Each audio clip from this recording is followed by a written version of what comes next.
ইয়াজিদের পাঁচাটা গোলাম যদি থাকো, আমাদের আলা হযরতের কিতাব নয়, শায়েরে বাংলা রহমাতুল্লাহ আলাইহির কিতাব নয়, শানসাই শ্রীকোটের কিতাব নয়, আজ থেকে 600 বছর আগের কিতাব, দুই হারেমের প্রধান মুফতি তিনি বলছেন তোমাদের পূর্বপুরুষ ইয়াজিদ ইমাম হুসাইনকে শহীদ করার জন্য আদেশ দিয়েছে, আর আজকে আদা জল খেয়ে লেগেছে ইয়াজিদের গোলামি করার জন্য, দালালি করার জন্য।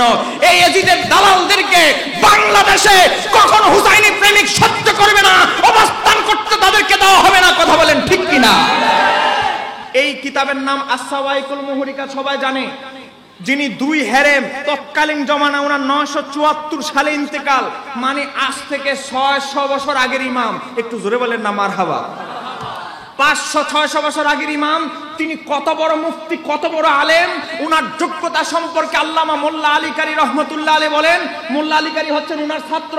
মোল্লা আলী কারী বলেন তিনি মক্কা এবং মদিনার তৎকালীন জমানার প্রধান মুফতি ছিলেন। একটু জোরে বলেন না মারহাবা।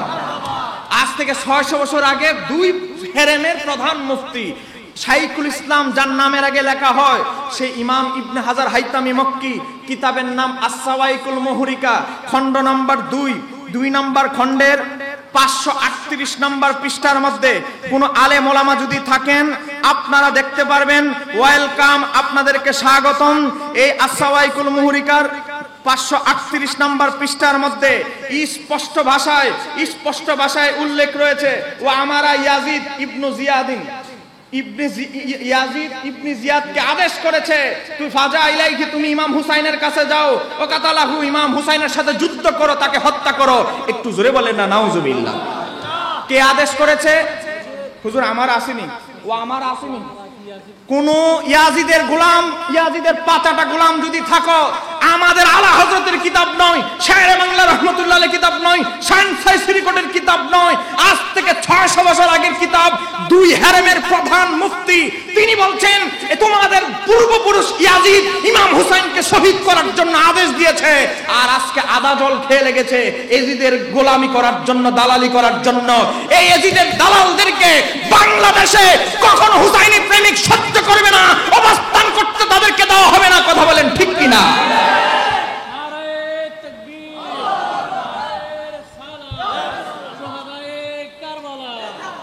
দলিল হবে নগদ। দলিল কি নগদ চান না বাকি? এজিদের প্রেমিকদেরকে নগদ প্রমাণ দেখায় দেব।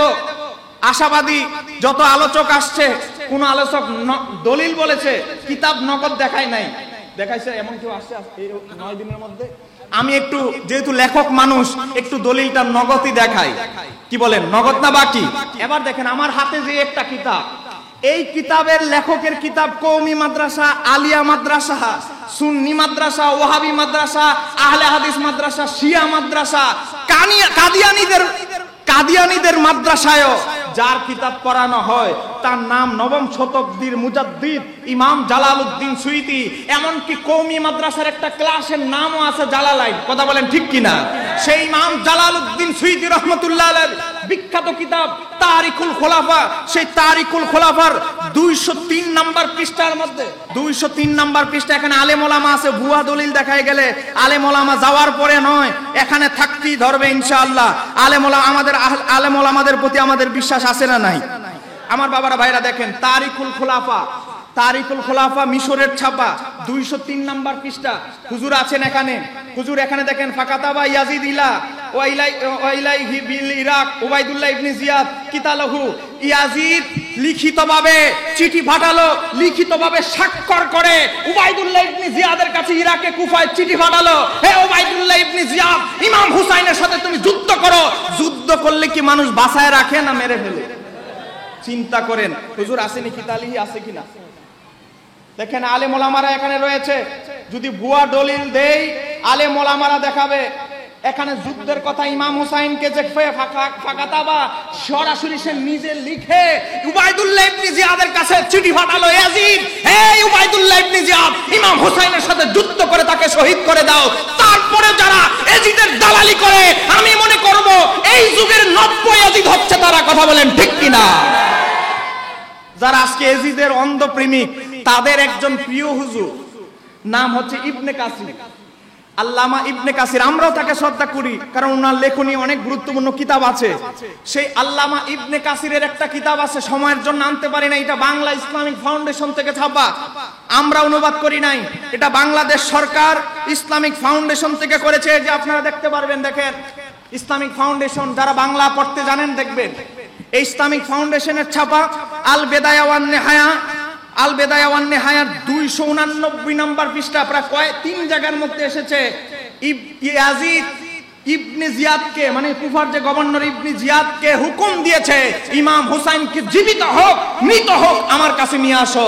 একটু জোরে বলেন না নাউজুবিল্লাহ। এরকম 60টা, এটা কত বছর আগের ইতিহাস জানেন? 750 বছর। একটু আগে বললাম 600 বছর, এটা হলো আরো 150 বছর আগের ইতিহাস। 750 বছর আগের ইতিহাস থেকে আমরা বুঝতে পারলাম ইমাম হুসাইনকে শহীদ করার জন্য ইয়াজিদ নিজে হুকুমদাতা। তাহলে আজকে যারা ইয়াজিদকে বাঁচাইতে চায় তারা বুঝতে পারি স্পষ্টভাবে তারা ইয়াজিদের, এই যুগের ইয়াজিদের সন্তান। কথা বলেন ঠিক কিনা? কথা বলেন ঠিক কিনা? তাহলে আপনাদের আকীদা ক্লিয়ার হলো, ইয়াজিদ ইমাম হুসাইনের শাহাদাতের হুকুমদাতা। কথা বলেন ঠিক কিনা? হুকুমদাতা এটা প্রধান আসামি। এখন হুকুমদাতা কি বাঁচানোর চেষ্টা করছে। আল্লাহ এই সমস্ত 90 ইয়াজিদ থেকে আমাদের যুব সমাজদের ঈমান আমল হেফাজত করুন, সবাই বলেন আমিন। আজকে তারা কোন জায়গায় চলে গিয়েছে? আজকে মাযহাব বলেন আপনি, মাযহাব থেকে আরো জটিল বিষয় হচ্ছে। আওয়াজে বোঝা যায় যে মসজিদ যে আছে এটা আপনারা জানেন না। পিছনে মসজিদ আছে না নাই? মসজিদের মধ্যে লা ইলাহা ইল্লাল্লাহু মুহাম্মাদুর রাসূলুল্লাহ লেখা আছে না নাই? জোরে বলেন আছে না নাই? এখন এক পাশে আল্লাহু সুন্দর করে আমরা লাইট সিস্টেম করে সাজাইয়ে, এক পাশে আল্লাহু, ডান পাশে আল্লাহু, বাম পাশে আমার নবীজির নাম মুহাম্মদ সাল্লাল্লাহু আলাইহি সাল্লাম আমরা সুন্দর করে টাঙিয়ে রাখি, অথবা আমরা সিস্টেম করে মসজিদের মধ্যে কাজটা করি নকশা করে। কথা বলেন করি কি করি না? বাংলাদেশের 97% মসজিদের মধ্যে এক পাশে আল্লাহু, অপর পাশে আমার নবীজির নাম আছে। কথা বলেন আছে না নাই? এটা কি শিরিক হবে? এটা কি কেউ মসজিদের মধ্যে লেখলে কাফের মুশরিক হয়ে যাবে? এখন হুট করে যদি আপনাদের আসিয়া পটিয়া এসে যদি কেউ বলে যে আপনাদের মসজিদের মধ্যে যে আল্লাহর পাশে নবীজির নাম লিখেছেন, আপনারা পটিয়ার আসিয়ার সবাই মুশরিক হয়ে গেছেন, তাহলে হঠাৎ মৌলবীর কথা কি আপনারা মানবেন? পিছনের ভাইয়েরাদের আওয়াজ একটু আসতে হচ্ছে, মানবেন নাকি? দেখেন আমাদের আহলে হাদিস ভাইদের বড় হুজুর নাম হলো আব্দুর রাজ্জাক বিন ইউসুফ, নাম শুনছেন নি আপনারা? এক কালা শায়েখ। আমি কাউকে কটাক্ষ করতে চাই না, উনি আমার বাবার বয়সী, উনার ছেলে আমার বয়সী। আমি উনাকে বয়সের কারণে, আকীদাগত নয়, বয়সের কারণে শ্রদ্ধার সাথে বলবো, আপনি যে লিখেছেন আপনার মাথা কি ঠিক আছে না ঠিক নেই? আপনার ফতোয়া যদি ঠিক থাকে তাহলে বাংলাদেশের 97% মুসল্লি কাফের মুশরিক হয়ে যাবে। কথা বলেন ঠিক কিনা? দেখেন আমার কি ফতোয়া দিয়েছে এই মৌলভী সাহেব 63 পৃষ্ঠার মধ্যে। বইয়ের নামটা বলে দেই কারণ এটা তো ইন্টারনেটে যাবে। আমাদের কিছু ছেলেরা, যুবকরা বসে আছে, শুধু আমাদেরকে কোনো একটা কথা ফতোয়া দিলেই, আমরা কোনো বক্তব্য দিলেই শুধু মাজার পূজারি, মুশরিক, অমুক তমুক বলে কমেন্ট করে আমাদেরকে গালাগালি তুচ্ছ-তাচ্ছিল্য করে। সেই যুবকদের জন্য বলবো, নোট করে নেও ভাই, অনলাইনে অর্ডার দিয়ে বইটা কিনে দেখো। বইয়ের নাম রাসূল সাল্লাল্লাহু আলাইহি সাল্লামের সালাত বনাম প্রচলিত সালাত। এই বইয়ের 63 পৃষ্ঠা, হুজুর আছেন এখানে। বইয়ের মধ্যে হেডিং দিয়েছে মসজিদের দেওয়ালে পাশাপাশি আল্লাহ ও মুহাম্মদ লেখা এবং নকশা আঁকা নাজায়েজ। একটু জোরে বলেন নাউজুবিল্লাহ। এ তো নাজায়েজ বলতেছে, এরপরে এখন কোন জায়গায় যাচ্ছে দেখেন।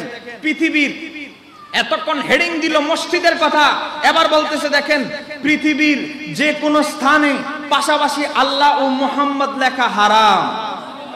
আর একটু জোরে বলেন। এরপরে দেখেন লেখে, যারা আল্লাহর পাশে নবীজির নাম লিখতে সহযোগিতা করে এবং সমর্থন করে তারা মহাপাপী। একটু জোরে বলেন না। সারা জীবন শুনলেন মিথ্যা মহাপাপ, সুদ মহাপাপ, অমুক মহাপাপ। এখন হুজুর মহাপাপ আবিষ্কার করছে, আল্লাহর নামের পাশে নবীজির নাম লিখলে এটা হচ্ছে বড় মহাপাপ। একটু আসতে বলেন না নাউজুবিল্লাহ। শুধু নাও এখানে মহাপাপ না, এরপরে লিখতেছে এটা শিরকি আকীদা। আর একটু জোরে বলেন, এটা নাকি কি আকীদা? এটা কি শিরিক? তাহলে আশিয়ার মসজিদে যে আল্লাহর পাশে নবীজির নাম আছে, এই মৌলবীর ফতোয়া অনুসারে আপনারা যারা শাহাদাতে কারবালা মাহফিল করতেছেন আর এই মসজিদে যারা টাকা পয়সা দিয়ে লিখেছেন, সহযোগিতা করেছেন, সমর্থন করেছেন, সবাই এই মৌলবীর ফতোয়া অনুসারে শিরিক করে মুশরিক হয়ে গেছেন। আর এই শায়েখই বাংলাদেশে শুধু একমাত্র মুসলমান আছে। এই ফতোয়া কি বাংলার মুসলমান মেনে নিতে পারে? আর একটু আস্তে বলেন, মেনে নিতে পারে? এখন শিরিক কেমনে হইল দেখেন, ফতোয়া দিতেছে। চিন্তা করেন দলিল এনেছে কি, এটা শিরিক কিভাবে হলো? হুজুর দেখেন শিরিকের ফতোয়া দেখেন। তা বলে এর দ্বারা মানে আমরা নাকি আল্লাহর পাশে যে নবীজির নাম লেখি এইটার উদ্দেশ্য নাকি এটা, বলে এর দ্বারা আল্লাহ ও মুহাম্মদকে সমমর্যাদার অধিকারী গণ্য করা হয়। একটু জোরে বলেন না নাউজুবিল্লাহ। আচ্ছা বলেন আমরা কি নবীজিকে আল্লাহর সমমর্যাদার মনে করি? একটা শিশু মক্তবে প্রথম শ্রেণীতে যে পড়ে সেও কি নবীজিকে আল্লাহর সমপর্যায়ের মর্যাদা মনে করে? তাহলে এইটা যে আমাদের উপরে যে একটা অপবাদ দেওয়া হয়েছে, মিথ্যা ঘৃণিত একটা অপবাদ, এটা একটা কবিরা গুনাহ। এবং শিরিকের ফতোয়া দিয়ে মুসলমানদেরকে, নিরহ মুসলমানদেরকে এই মৌলবী নিজে আগে শিরিক করেছে। কারণ সহিহ বুখারীতে এসেছে, আমার নবীজি বলেছেন কোন মুসলমান যদি, কোন ব্যক্তি যদি অপর মুসলমানকে বিনা কারণে বিনা অপরাধে কাফের মুশরিক বলে, তাহলে সেই ফতোয়া নিজের ঘাড়ে উল্টা তার উপরে বর্তাবে। আমি মনে করি এই জায়েল শায়েখকে নতুন করে তওবা করে মুসলমান হতে হবে, না হলে বাংলার মুসলমান এই ধরনের জাল শায়েখদেরকে বয়কট করতে বাধ্য হবে। ঠিক কার দিয়ে বলেন, ঠিক কিনা? যে আহলে হাদিসদের সর্বমোচনে বই, এই বই এক সেট পাঠান। এক সেট কত? তো ভাই আপনি তো দুবাই আছেন, তো বই কার জন্য? আপনার ভাবির জন্য। আমি কি আপনার ভাবির জন্য এই বই দরকার কেন? কারে বললেন না, আমাদের যে অল্প দাড়িওয়ালা এক শায়েখ আছে, সুন্দর শায়েখ, এই শায়েখের ওয়াজ শুনে তো আপনার ভাবি ঈমান হারায় ফেলছে। এখন আপনি তো আহলে হাদিসের বিরুদ্ধে বেশি বেশি লেখেন, আপনার বইগুলো দেন। আরে আমার বউ বাচ্চা, আমার বাচ্চা সহ আহলে হাদিস বানায় ফেলতেছে। হুজুর তাড়াতাড়ি বই পাঠান। আজকে এই ইন্টারনেটের মাধ্যমে এই লামাযহাবীরা আপনার আমার মেয়ে, আপনার আমার পুত্রবধূ, আপনার স্ত্রীকে গোমরাহ করছে। আপনারা একটু সতর্কতার অভাবে কথা বলেন, ঠিক কিনা? কথা বলেন, ঠিক কিনা? আপনি তো আমাদের মস্তকের আকীদার বইগুলো একটা দেন নাই। আপনি তো মোবাইল একটা ধরায় দিয়েছেন, কিন্তু মোবাইলটা ধরায় দেওয়ার পরে একবার আপনার বিবিকে নসিহত করেছেন, বিবি এই এই হুজুরের ওয়াজ ছাড়া আর কোনো ওয়াজ শুনবে না। আপনি তো মোবাইল একটা দিয়েছেন, হুজুর তো অনেক সুন্দর, চেহারা দেখতে সুন্দর, মিষ্টি মিষ্টি ভাষায় কথা বলে। কথা বলতে বলতে আপনার স্ত্রীকে এক সময় বক্তা বানিয়ে ঈমান সব কেড়ে নিয়েছে। কথা বলেন এমন হচ্ছে কিনা? হচ্ছে না? কথা বলেন হচ্ছে কি হচ্ছে না? আইফোন মোবাইল একটা 1,20,000 টাকা দামি দিয়ে দিলেন। দেওয়ার পরে কোন শায়েখের ওয়াজ শুনবে, কোন হুজুরের ওয়াজ শুনবে, এই নির্দেশনা না দেওয়ার কারণে আজকে আপনার বিবির সাথেও বিছানায় গিয়েও মাসালা নিয়ে গন্ডগোল হচ্ছে। কথা বলেন ঠিক কিনা? এই ব্যাপারে আমাদের সতর্ক হওয়ার দরকার আছে না নাই? আমার কথা কেউ রাগ হন আর গুসা হন, আমার কিছু আসে যায় না। সত্য আমি বলে যাবেই। আমাকে হাদিয়া পকেটে না দিলেও সত্য আমি বলে যাবই। কারণ হাদিয়ার মহতাজ শহীদুল্লাহ বাহাদুর নয়। বহু হুমকি প্রতিদিন মোবাইলে আসে। এখনো যদি মোবাইলে মেসেজ দেখেন, বহু হুমকি মোবাইলে আছে। কিন্তু এই হুমকি মোকাবেলা করেই এই সত্যের জয়গান সত্য মানুষের সামনে তুলে ধরবই ধরব। কথা বলেন ঠিক কিনা? মনে রাখবেন বাবারা, আমি যেই দলের মোকাবেলায় কথা বলছি, সেই দলের চিন্তাধারা হচ্ছে আমি আপনি যারা সুন্নি, আমরা কেউই মুসলমানই না। একটু জোরে বলেন না নাউজুবিল্লাহ। আমি তো মাত্র একটা দেখালাম, এমন শত শত দেখাবো। তারা আমাদেরকে কাফের মুশরিক বলছে। কতগুলো লাগবে? এক ডজন তাদের বই থেকে দেখাবো। তারা আজকে আমাদেরকে বলতেছে আমরা মাজার পূজারে আমরা শিরিক মুশরিক হয়ে গেছি। আজকে যারা আমাদেরকে মুশরিক মনে করে, আমাদেরকে গোমরাহ কাফের মনে করে, তাদের ব্যাপারে যদি এই মুহূর্তে আমরা সচেতন না হই, তাহলে ভবিষ্যৎ আমাদের অন্ধকার। কথা বলেন ঠিক কিনা? আচ্ছা বলেন, হাসরের ময়দানে সর্বপ্রথম বান্দার নামাজের হিসাব নেওয়া হবে। কথা বলেন কিসের হিসাব? আরেকটু আসতে হবে, কিসের হিসাব? দলিল নাসাই শরীফ, ইবনে মাজাহ শরীফ। এবার আসেন, তাহলে হাসরের ময়দানে নামাজের হিসাব নেওয়া হবে। নবীজি বলছেন কেউ যদি নামাজের মধ্যে যদি কেউ তার আমলে গাফলিত হয়, নামাজে যদি সমস্যা হয়, তাহলে তার সব আমলেই গন্ডগোল হবে। এখন আজকে ইহুদি নাসারারা দেখলো মুসলমানরা যদি হাসরের ময়দানে নামাজে সমস্যা হয়, তাহলে হাসরের ময়দানে তারা মুসিবতে পড়ে যাবে। এজন্য ইহুদি নাসারারা টাকা খরচ করে আমার আপনার মতো মৌলবি ফিটিং করলো, নামাজের মধ্যে মতানৈক্য সৃষ্টি করে কিভাবে দেওয়া যায়। এক মুসলমান আরেক মুসলমানকে নামাজকে বলবে নামাজ হয় নাই তোমার। এই ধরনের মুসলমানদের মধ্যে একটা একটা বিভাজন সৃষ্টি করা দেওয়ার জন্য ইহুদি নাসারারা কোটি কোটি টাকা খরচ করলো।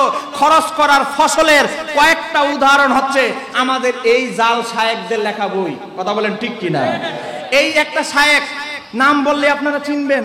এই শায়েখের নাম হলো মুজাফফর বিন মহসিন। এই শায়েখের বইয়ের নাম দিয়েছে জাল হাদিসের কবলে রাসূলুল্লাহ সাল্লাল্লাহু আলাইহি সাল্লামের সালাত। মানে সে বুঝাইতে চাইলো আমরা বাংলাদেশে যারা হানাফি মাযহাবের অনুসারী, আমরা যে নামাজ পড়ি আমাদের নামাজটা হচ্ছে জাল হাদিস দিয়ে বানানো। নাউজুবিল্লাহর আওয়াজ কি এত আসতে হবে? আপনারা কি মনে করেন আমরা যে নামাজ পড়ি আমাদের নামাজ বানোয়াট নামাজ? দেখেন এই শায়েখ কি লিখতেছে, পৃষ্ঠা নাম্বার 28। হুজুর আছে বাংলা বই, অসুবিধা নাই, আপনি নিজেই চেক করতে পারবেন। বলবেন যে কি হুজুর দাওয়াত দিল, উল্টাপাল্টা বলে যাচ্ছে, আপনি ছবি তুলে নিয়ে যেতে পারবেন। আর যদি এতই অভাবী হন বইটাই দিয়ে দিব, চিটাঙে এই অ্যাভেলেবেল পাওয়া যায় এদের বই, কিনে আরো দুই একটা নিব। আমি সবসময় 4টা-5টা করে কিনে রাখি বিভিন্ন জায়গায়। এই যে আমি 18 তারিখে দাওয়াত নিয়েছি পঞ্চগড়, বাংলাদেশের শেষ প্রান্ত, সেখানে আমাকে দাওয়াত দেওয়া হয়েছে। বলা হয়েছে আশেপাশে সব আহলে হাদিস থাকবে, আপনি কিতাবপত্র নিয়ে আসবেন, ভাড়া টাড়া সব আমি দিব। সেখানে গিয়ে কথা বলি ইনশাআল্লাহ। আমি বলেছি নিরাপত্তা দিবেন, ইমাম আজমের অগণ্য গোলাম নগণ্য গোলাম আছি, জীবনের শেষ বিন্দু পর্যন্ত ইমাম আজমের পক্ষে কথা বলে যাব। কথা বলেন ঠিক কিনা? চিন্তা করেন, এটা আমি এখন যেটা বলবো মুস্তাহাব মাসালা নয়। আল্লাহর 5টা ইসলামের স্তম্ভের একটা স্তম্ভ হচ্ছে নামাজ। আর আজকে নামাজ নিয়ে কি ষড়যন্ত্র হচ্ছে দেখেন। এই শায়েখ আমাদের নামাজ নিয়ে কি বলছে দেখেন। সম্মানিত মুসল্লিদেরকে বলতেছে, বর্তমান সমাজে যে সালাত প্রচলিত আছে, সালাত মানে নামাজ, বর্তমান সমাজে যে সালাত প্রচলিত আছে, মানে আমরা যারা হানাফি মাযহাবের অনুসারী আমরা যেভাবে নামাজ পড়ছি, তা জাল ও জয়ীফ হাদিস ভিত্তিক বানোয়াট সালাত। আর একটু আসতে বলেন, আপনারা কি মনে করেন আমাদের নামাজ জাল বানোয়াট নামাজ? আরে বাবা, এটা তো মুস্তাহাব মাসালা নয়। আজানের আগে সালাতু সালাম, মিলাদের কিয়াম, বিভিন্ন মাসালা মাসাইল, এগুলো হচ্ছে মুস্তাহাব মাসালা। কিন্তু নামাজ ইসলামের, সবাই বলি মারহাবা। আজকের মাহফিলের অন্যতম আলোচক আমার শ্রদ্ধেয় বড় ভাই এবং বন্ধুবর আল্লামা মুফতি আব্দুল আজিজ রজবী সাহেব চলে এসেছেন, সবাই বলেন মারহাবা। এবার আসেন, নামাজ ইসলামের 5টা স্তম্ভের একটা।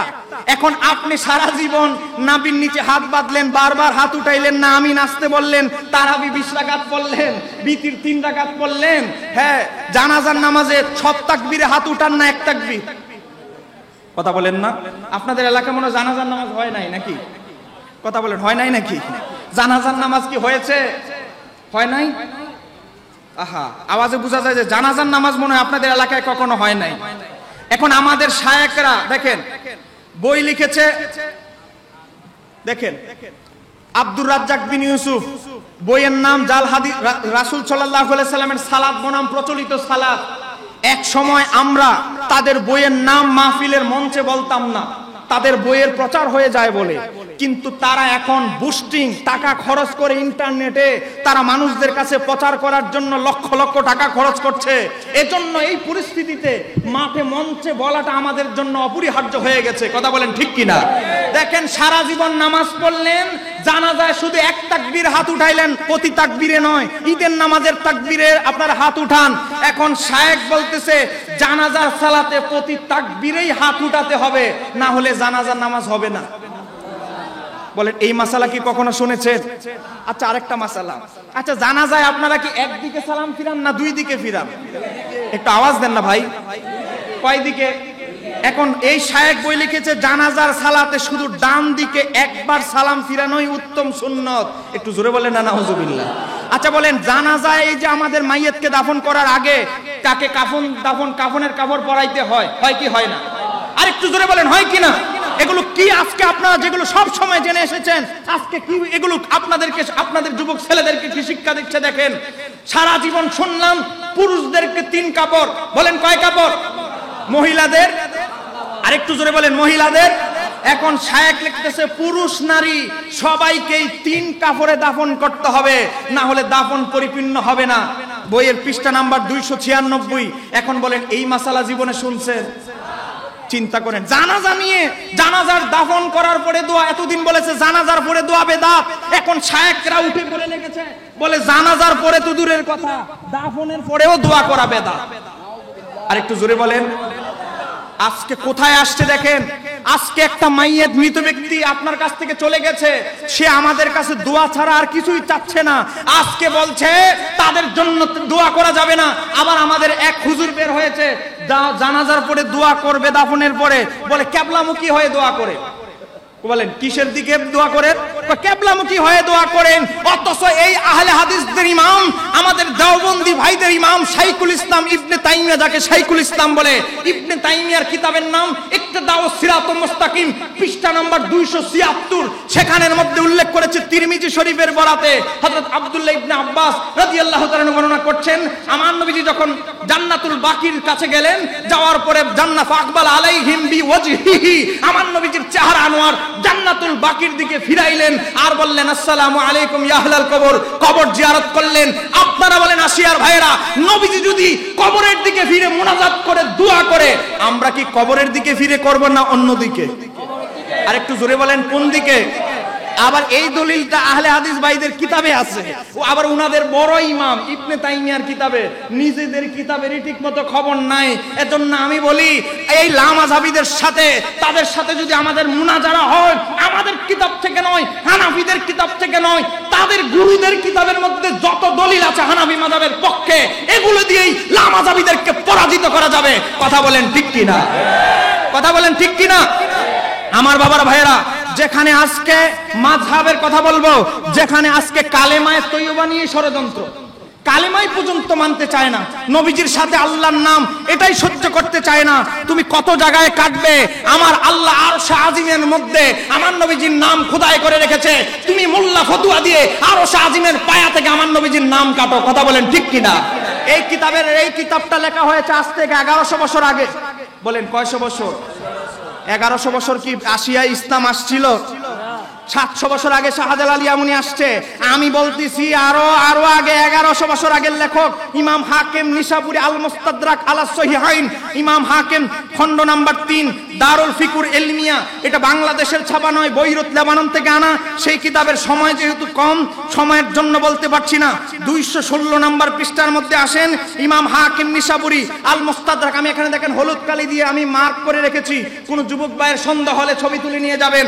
এই কিতাবের 4280 নাম্বার হাদিস নোট করে নেন, লিখে নেন, রেকর্ড করে নেন। 4280 নাম্বার হাদিসের মধ্যে এসেছে, হাদিসটি বর্ণনা করছেন আনী ইবনে আব্বাসিন, হযরত আব্দুল্লাহ ইবনে আব্বাস বলছেন, আমার আল্লাহ সুবহানাহু তাআলা ঈসা আলাইহিস সালামের প্রতি ওহী নাজিল করলেন। ওহীর মধ্যে কি আছে? আল্লাহ সুবহানাহু তাআলা বলছেন, ইয়া ঈসা, হে আমার নবী ঈসা, আমিন বি মুহাম্মাদিন সাল্লাল্লাহু আলাইহি সাল্লাম, আমার হাবিব মুহাম্মদ সাল্লাল্লাহু আলাইহি সাল্লামের প্রতি তুমি ঈমান আনো। একটু জোরে বলেন না সুবহানাল্লাহ। শুধু তাই নয়, তোমার উম্মতকে আদেশ করো, মান আদরাকাহু মিন উম্মাতিকা আইয়ুমিনু বিহি, তোমার উম্মতের মধ্যে যারা আমার হাবিবের জামানা পাবে, তোমার কালেমা তালাক দিয়ে বাদ দিয়ে তারা যেন আমার হাবিবের কালেমা সঙ্গে সঙ্গে পড়ে নেয়। একটু জোরে বলেন না সুবহানাল্লাহ। এখন এই আদেশ নাজিল হওয়ার পরে, ওহী নাজিল হওয়ার পরে হযরত ঈসা আলাইহিস সালাম স্তব্ধ হয়ে গেলেন। বলেন আমার মতো একজন জলিল কদর নবী, যিনি মরা মানুষকে জিন্দা করে ফেলতে পারি, আমি এত আমাকে মুজিজা দেওয়া হয়েছে, আমাকে তো বলতেছি ঈমান আনতে, আবার আমার উম্মত আমার কালেমা বাদ দিয়ে যেন ওনার জামানা পেলে ওনার কালেমা পড়ে, নিশ্চয়ই ওনার শান মহব্বত, ওনার মাকাম অনেক উঁচু হবে।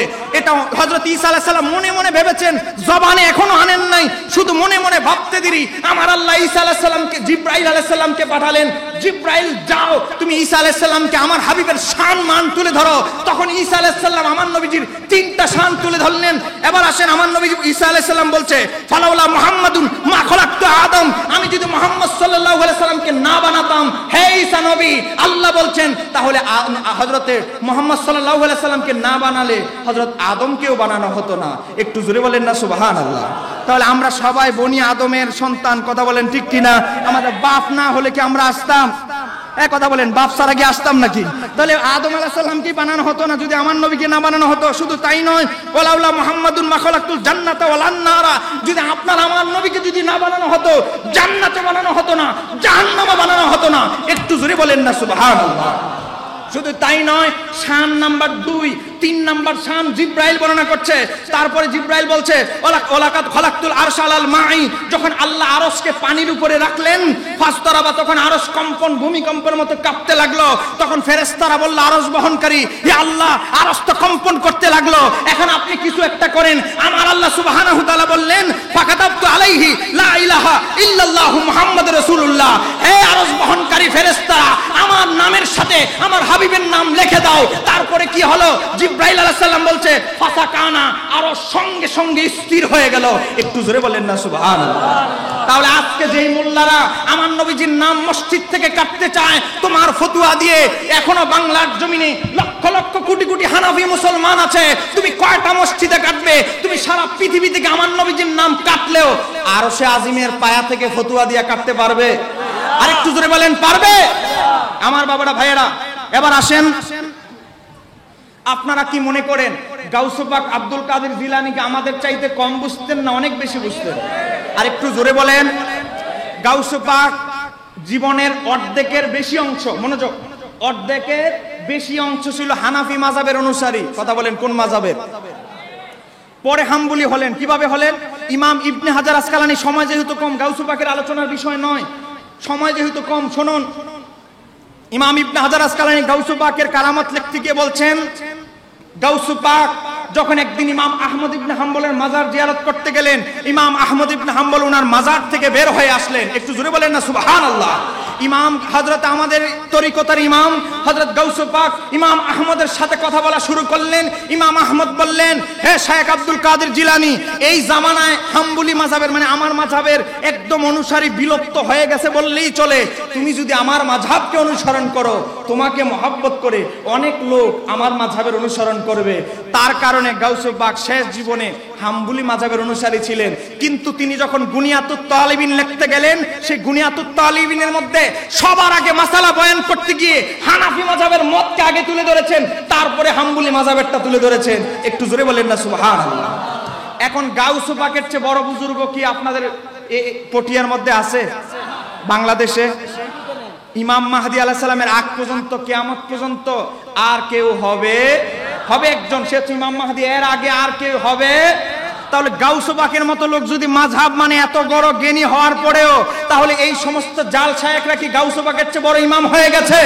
আমার বাবারা, ভাইয়েরা, যিনি যাকে জেলখানায় বন্দী করা হয়েছিল মুজাদ্দিদ আল-ফিসানি, আপনারা শুনলে আশ্চর্যিত হবেন, তিনি ছিলেন হানাফি মাযহাবের অনুসারী।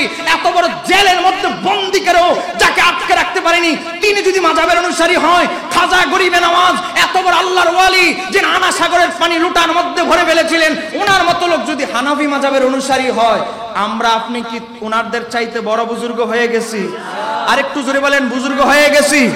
চতুর্দশ এই শতকের মুজাদ্দিদ থেকে শুরু করে ওমর বিন আব্দুল আজিজ, প্রথম শতকের মুজাদ্দিদ পর্যন্ত আমার বই এখানে বিস্তারিত তুলে ধরেছি। প্রত্যেক মুজাদ্দিদ কোন মুজাদ্দিদ কোন মাযহাবের অনুসারী ছিল সব বিস্তারিত তুলে ধরেছি।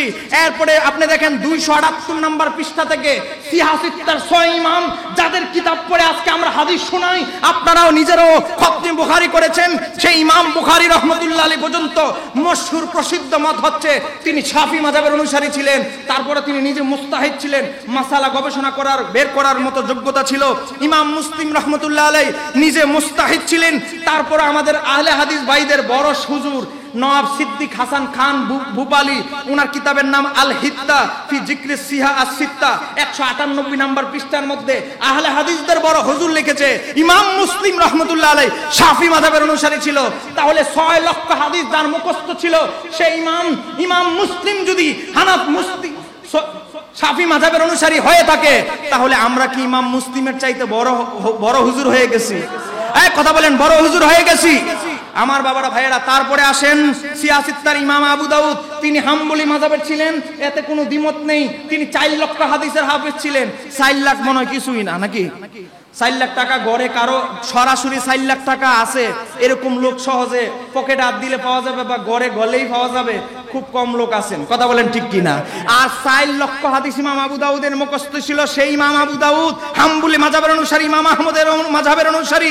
বুখারী শরীফ, যে বুখারী শরীফ প্রথম হাদিস ইন্নামা আমালু বিন্নিয়ত, এই হাদিসের প্রথম রাবি ইমাম বুখারী কিতাব শুরু করেছে। বুখারী শরীফের প্রথম লাইন সেটা হচ্ছে হাদ্দাসানা হুমাইদি। এই ইমাম হুমাইদি পর্যন্ত ইমাম শাফির অনুসারী। তাহলে বুখারী শরীফ শুরু হয়েছে মাযহাবের অনুসারী দিয়ে। একটু জোরে বলেন না সুবহানাল্লাহ। তাহলে আমরা কি মাযহাব অনুসরণ করলে কোনো সমস্যা আছে? এবার আহলে হাদিস ভাইদের একটু কথা বলি। আমাদের আহলে হাদিস ভাইদের একটু বড় হুজুর, ওনার নাম হচ্ছে ইবনে তাইমিয়া। কথা বলেন কি তাইমিয়া? আর একটু জোরে বলেন, একটু শিকার দরকার আছে। বলেন কি তাইমিয়া? ইবনে তাইমিয়া। এই হুজুর 728 সালে মারা গিয়েছে। এই হুজুরের ছাত্র, এই যে যার কথা বললাম ইবনে কাসির আল বিদায়া ওয়ান নিহায়া 10 নম্বর খণ্ডের মধ্যে উল্লেখ করেছে আল্লামা ইবনে কাসির, আমার শায়েখ মানে আমার ওস্তাদ ইবনে তাইমিয়া হাম্বলি মাযহাবের অনুসারী ছিল। একটু জোরে বলেন না মারহাবা। তাহলে বোঝা গেল আজকে যারা মাযহাবের বিরুদ্ধে বলে উনাদের বড় হুজুররাই মাযহাবের অনুসারী, কথা বলেন ঠিক কিনা? গেল এটা। এবার আসেন এই হুজুরের কথা। এই ইবনে কাসির, উনাদের পরবর্তী আরেকজন ইমাম ইবনে কাসির, উনার জীবনের মধ্যে উনি নিজেই নিজেকে সম্মানের জন্য তিনি লিখেছেন আবু ফিদা হাফিজ ইবনে কাসির আদ-দামেশকি আশ-শাফি, উনার মূল কিতাব আল বিদায়া ওয়ান নিহায়ার মধ্যে আছে। তাহলে আল্লামা ইবনে কাসির লক্ষ লক্ষ হাদিসের ইমাম, ঐতিহাসিক মুফাসসির, আসমা ও রিজালবিদ, উনি যদি এত বড় মুহাদ্দিস হওয়ার পরেও শাফি মাযহাবের অনুসরণ করতে পারে, আমরা করলে কি অপরাধ হবে? এরপরে আসেন ওনাদের আরেক বড় ইমাম ইবনুল কাইয়ুম আল জাওজিয়া। ইবনে কাইয়ুম জাওজি ইবনে তাইমিয়ার শিষ্য ছাত্র। ইবনে তাইমিয়ার এই শিষ্যর জীবনীতে সবাই লিখেছেন, আমি আমার এই বই উল্লেখ করেছি তারিখের কিতাব থেকে। ইবনুল কাইয়ুম ছিল হাম্বলি মাযহাবের অনুসারী। তারপরে শুধু তাই নয়, বর্তমান শতকের আহলে হাদিসদের একজন বড় হুজুর, নাম হচ্ছে নাসিরউদ্দিন আলবানী। 1999 সালে মারা গিয়েছে। সে নাসিরউদ্দিন আলবানী তার নিজের জীবনীতে নিজেই লিখেছে যে আমার জীবনের অধিকাংশ সময় হানাফি মাযহাবের কিতাব পড়ে অধ্যয়ন করে জীবন কেটেছে। একটু জোরে বলেন না মারহাবা। আমার বাবারা ভাইয়েরা কোথায় আছে? এখানে বইয়ের মধ্যে সব বিস্তারিত দেওয়া আছে। সময়ের জন্য শুধু সংক্ষিপ্ত করে বলছি যেহেতু সময় কম। তারপরে আবার আসেন উসাইমিন, এখানে দেখেন আরবি ইবারত সহ, সময়ের জন্য বলতে পারছি না। ইবনে উসাইমিন সৌদি আরবের বড় মুফতি। 3 জনের মধ্যে একজন আলবানী, একজন ইবনে বাজ, আর একজন হচ্ছে ইবনে উসাইমিন। এই 3 জন এই বর্তমান 100 বছরে আহলে হাদিসদের বড় হুজুর। 3 জনের আরেকজন হচ্ছে ইবনে উসাইমিন। ইবনে উসাইমিন নিজে বলছেন নাহনু মানে আমরা, আমাদের যে মাযহাব, সে মাযহাব হচ্ছে মাযহাব ইমাম আহমদ। ইমাম আহমদ ইবনে হাম্বলের মাযহাব হচ্ছে আমাদের মাযহাব। একটু জোরে বলেন না মারহাবা। তাহলে আহলে হাদিসদের বড় হুজুরের মাযহাবও আছে।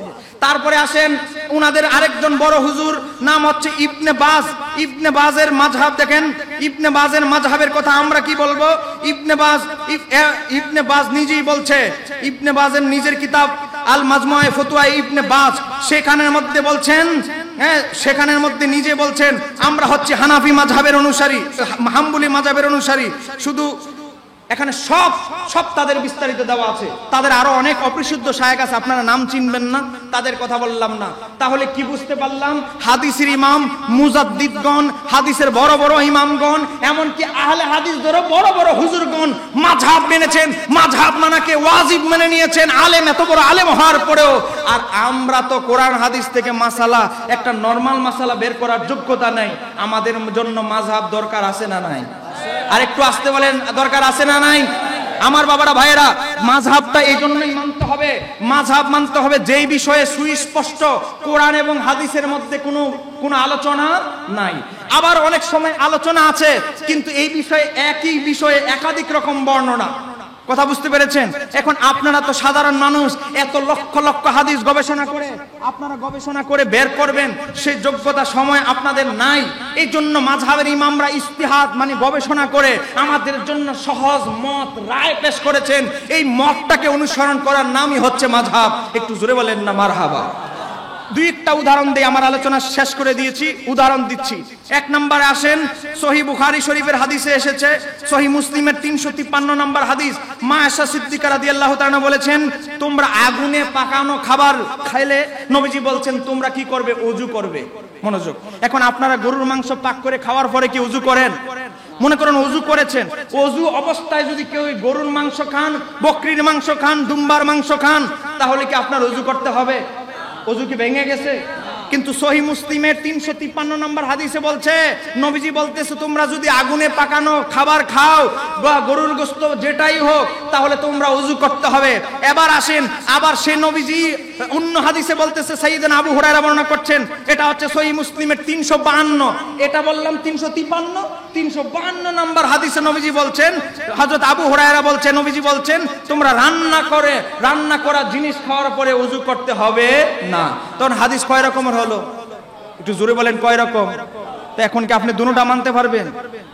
একটা তো মানতে হবে। এই মাযহাব কেন হয়েছে? 2 নাম্বার উদাহরণে আসেন। এবার অন্য একটা উদাহরণ দেই। নবী পাক সাল্লাল্লাহু আলাইহি সহিহ বুখারীর 157 নম্বর হাদিস শেষ করে দিচ্ছি। আমি আগেই বলেছি বিষয়টা অনেক কঠিন। সহিহ বুখারীর 157 নম্বর হাদিস, যাদের ইন্টারনেট অ্যাপস আছে দেখো, 157 নম্বর হাদিসের মধ্যে হযরত আব্দুল্লাহ ইবনে আব্বাস বলছেন, আমার নবীজি ওযুর অঙ্গগুলো একবার করে ধৌত করলেন। বলেন কয়বার? 157 নম্বর হাদিস, একবার। এবার আসেন দ্বিতীয় আরেক হাদিস, এই একই পৃষ্ঠার মধ্যে হযরত আব্দুল্লাহ ইবনে যায়েদ তিনি বলতেছেন, আমি দেখলাম আমার নবীজি ওযুর অঙ্গগুলো 2 বার করে ধৌত করলেন। কথা বলেন কয়বার? এটা হলো 158 নম্বর হাদিস। এবার 159 নম্বর হাদিসে যান। 159 নম্বর হাদিস, হযরত উসমান গনি রাদিয়াল্লাহু তাআলা আনহু, ইসলামের তৃতীয় খলিফা, তিনি বলছেন আমি নবীজিকে দেখলাম ওযুর অঙ্গগুলো 3 বার করে ধৌত করলেন। বলেন কয়বার? ইমাম আবু হানিফা 3 বারের মত নিলেন। যেমন খাবার পাক করার পরে ওযু করার ব্যাপারে ইমাম আবু হানিফা কেন এই মাসালাটা নিলেন, প্রত্যেকটার পিছনে দলিলও আছে, রহস্যও আছে। কথা বলেন ঠিক কিনা?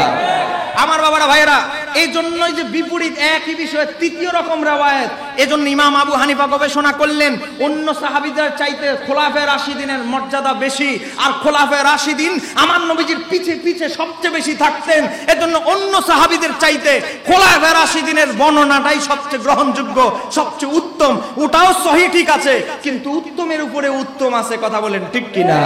এবার আসেন 2 নাম্বার, আপনি যদি কেউ রোজা রাখেন, আপনার স্ত্রীর হাতে যদি চুমা দেন, ওযু থাকবে না ভেঙে যাবে? কথা বলেন, ওযু থাকবে? বলেন তো দেখি আপনাদের মাসালা স্টাডি। বলেন রোজা অবস্থায় যদি আপনার স্ত্রীর হাতে বা কপালে চুমু দিলেন মহব্বত করে, ওযু কি ভেঙে যাবে? রোজা কি নষ্ট হয়ে যাবে? যাবে না। কিন্তু মেশকাত মাসাবি 323, মেশকাতের 323 নম্বর হাদিস, নাসাইর 170 নম্বর হাদিসে আসছে, মা আয়েশা সিদ্দিকা রাদিয়াল্লাহু তাআলা আনহা থেকে রওয়ায়াত করেছেন, আমার নবীজি আমাকে রোজা অবস্থায় চুমু দিলেন, কিন্তু ওই অবস্থায় কি করলেন? নামাজ পড়াইতে গেলেন, কি করলেন না? ওযু করলেন না। এইটা হলো ওযু করলেন না। অন্য রওয়ায়াতে আবার আসেন, মেশকাতুল মাসাবির 330 নম্বর হাদিস, সেখানে অন্য সাহাবী হযরত ফারুক আজম আব্দুল্লাহ ইবনে মাসউদ বলতেছে, নবীজি একবার স্ত্রীকে চুমু দিয়ে আমার নবীজি ওযু করলেন, ওযু করে তারপরে কি করলেন? নামাজ, কথা বলেন, নামাজ পড়াইলেন। এখন 2 রকম হইল না?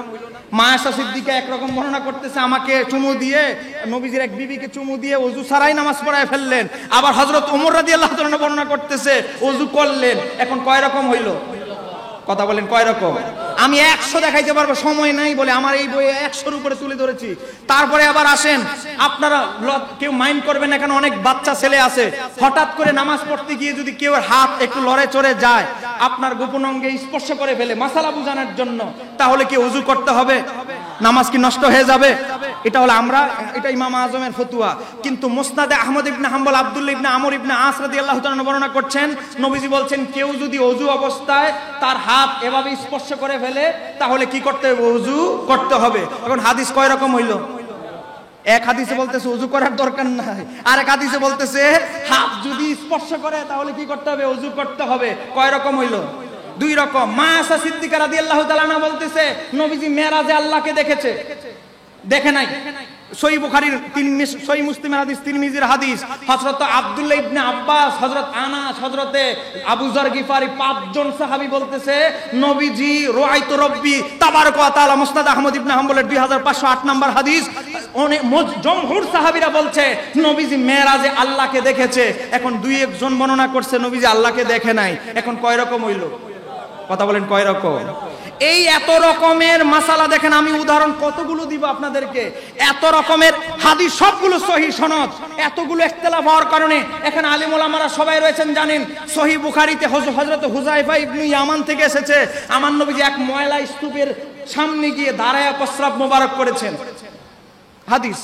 আবার তিরমিজি শরীফের হাদিসে মা আয়েশা সিদ্দিকা রাদিয়াল্লাহু তাআলা আনহা বলছেন, আমি আমার নবীজিকে কখনো দাঁড়ায়া প্রস্রাব মোবারক করতে দেখি নাই। হযরত ওমর, তৃতীয় তিরমিজি শরীফে এসেছে, হযরত ওমর বলে, ইসলাম প্রকাশ করার পরে আমরা কখনো নবীজিকে দাঁড়ায়া প্রস্রাব করতে দেখি নাই। এখন আরেক সাহাবী বলে, দেখেছি, এটা তাও আবার সহিহ বুখারীর হাদিস।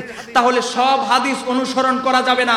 এজন্য ইমামরা, চার মাযহাবের ইমামরা বলেছে, সব সুন্নাত যেটা সুন্নাত হিসেবে স্বীকৃতপ্রাপ্ত সেটার উপরে আমল করতে হবে, সব হাদিসের উপরে আমল করা যাবে না। এজন্য আবু দাউদ শরীফ ফি সিয়াসাতির 4টা কিতাবে এসেছে, আমার নবীজি বলেছেন, ফালাইকুম বিসুন্নতি সুন্নতি খুলাফায়ে রাশিদিন, তোমরা আমার সুন্নাত, আমার খুলাফায়ে রাশিদিনের সুন্নাতকে আঁকড়ে ধরো, আলাইকুম বিহাদিসি, আমার হাদিসকে আঁকড়ে ধরো। এই কথা নবীজি বলে নাই।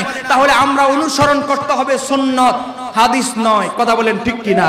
সব হাদিস অনুসরণ করলে নবীজির আঙ্গুলের ইশারা দিয়ে চাঁদ 2 টুকরা হয়েছে, বুখারীতে 5টা, মুসলিমে 8টা হাদিস আছে। এখন আপনার আঙ্গুলের ইশারা দিয়ে চাঁদ 2 টুকরা করতে পারবেন? তো এটা কি অনুসরণযোগ্য? নবীজির হাজার হাজার লোক, হাজার হাজার 3600 মুজিজার কথা ইমাম সুয়ুতী উল্লেখ করেছে। এই মুজিজা কি আমি আপনি করতে পারবো? তাহলে এটাও তো হাদিস, হাদিসের কিতাবে এসেছে। তাহলে কি বোঝা গেল? নবীজি 11টা শাদী মোবারক করেছে, এটা হাদিস, হাদিসের কিতাব, সিরাতের কিতাব, সব কিতাবে এসেছে। তাহলে কি আমাদের জন্য 11টা জায়েজ আছে? জায়েজ আছে? তাহলে সব হাদিস অনুসরণ করা যোগ্য নয়, সব সুন্নাত অনুসরণ করা যোগ্য।